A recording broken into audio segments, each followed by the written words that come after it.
دفتر خارجہ کا کہنا ہے کہ اسرائیلی جارحیت ایران کی خود مختاری اور علاقائی سالمیت کی صریحاً خلاف ورزی ہے۔ دفتر خارجہ کے مطابق اسرائیلی کارروائیاں اقوام متحدہ کے چارٹر اور بین الاقوامی قوانین کی بھی خلاف ورزی ہیں۔ پاکستان نے اقوام متحدہ کے آرٹیکل 51 کا حوالہ دیتے ہوئے کہا کہ ایران کو اپنے دفاع کا مکمل حق حاصل ہے۔ صدر مملکت آصف علی زرداری نے ایران کے خلاف اسرائیلی جارحیت کی شدید مذمت کی۔ ان کا کہنا ہے کہ اسرائیلی حملے ایران کی خود مختاری اور علاقائی سالمیت کی کھلی خلاف ورزی ہیں۔ انہوں نے اپنے بیان میں جانوں کے ضیاع پر ایران کے عوام کے ساتھ گہری ہمدردی کا اظہار کیا۔ وزیر اعظم شہباز شریف نے حملے کو غیر ذمہ دارانہ اور انتہائی تشویشناک قرار دیا ہے۔ انہوں نے قیمتی انسانی جانوں کے ضیاع پر ایرانی عوام سے دلی ہمدردی کا اظہار کیا۔ وزیر اعظم کا یہ کہنا ہے کہ حملہ پہلے سے غیر مستحکم خطے کو مزید عدم استحکام کی طرف دھکیل سکتا ہے۔ انہوں نے عالمی برادری اور اقوام متحدہ سے فوری مداخلت کی اپیل کی ہے۔ وزیر اعلیٰ پنجاب مریم نواز کی ایران پر اسرائیلی حملے کی مذمت۔ وزیر اعلیٰ مریم نواز کا اسرائیلی حملے میں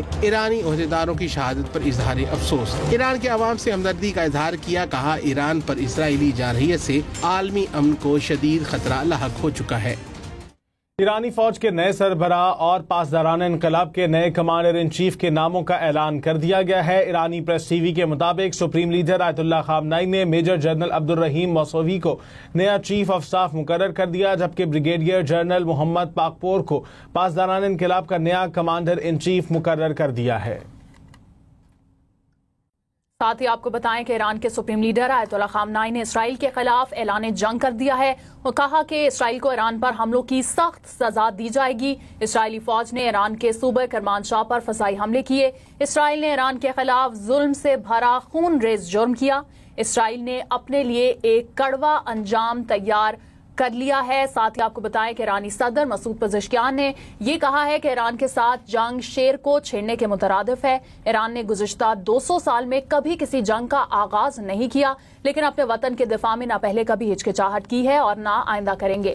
ایران جوہری سرگرمیاں جاری رکھنے کے عزم پر قائم ہے۔ ایران دباؤ کے باوجود یورینیم افزودگی کے اپنے حق سے پیچھے نہیں ہٹے گا۔ ایرانی صدر مسعود پزشکیان نے کہا ہے کہ ایران کے ساتھ جنگ شیر کو چھیڑنے کے مترادف ہے۔ ایران نے گزشتہ 200 سال میں کبھی کسی جنگ کا آغاز نہیں کیا، اپنے وطن کے دفاع میں نہ پہلے کبھی ہچکچاہٹ کی، نہ آئندہ کریں گے۔ ایران جوہری سرگرمیاں جاری رکھنے کے عزم پر قائم ہے۔ ایران دباؤ کے باوجود یورینیم افزودگی کے اپنے حق سے پیچھے نہیں ہٹے گا۔ سابق وزیر خارجہ بلاول بھٹو کی طرف سے بھی بیان سامنے آیا ہے، جس میں انہوں نے کہا ہے کہ ایران پر اسرائیل کے بلا اشتعال حملے کی شدید مذمت کرتے ہیں۔ بیان میں کہا گیا ہے کہ اسرائیل کے ایران پر حملے سے علاقائی استحکام کو شدید خطرہ لاحق ہوا۔ اسرائیل کے ایران پر حملے میں جانی نقصان پر دلی تعزیت کرتا ہوں۔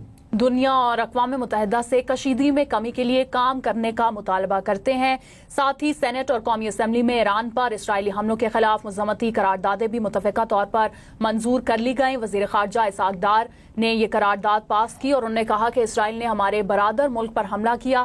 پاکستان ایرانی حکومت اور عوام سے یکجہتی کا اظہار کرتا ہے۔ ایران پر اسرائیلی حملوں کے خلاف مذمتی قرارداد سینٹ میں نائب وزیر اعظم اسحاق ڈار نے پیش کی۔ سینٹ میں اظہار خیال کرتے ہوئے انہوں نے کہا کہ اسرائیلی حملے کی مذمت کرتے ہیں اور اسرائیل نے UN چارٹر کی خلاف ورزی کی ہے، یہ بھی ان کا کہنا تھا۔ عالمی برادری اور اقوام متحدہ اسرائیلی حملے کا نوٹس لے۔ قراردادوں کے متن میں کہا گیا ہے کہ اسرائیلی حملہ ایران کی ریاستی سالمیت کی سنگین خلاف ورزی ہے۔ پاکستان ایران کے ساتھ کھڑا ہے۔ قومی اسمبلی میں ایران پر اسرائیلی حملوں کے خلاف مذمتی قرارداد متفقہ طور پر منظور کر لی گئی ہے۔ نوید قمر کی جانب سے پیش کی گئی قرارداد میں کہا گیا کہ پاکستان مشکل کی اس گھڑی میں ایران کے ساتھ کھڑا ہے۔ ایران پر اسرائیلی حملہ عالمی قوانین کی کھلی خلاف ورزی ہے۔ جارحانہ اقدامات سے دنیا کے امن کو خطرے میں ڈالا گیا ہے۔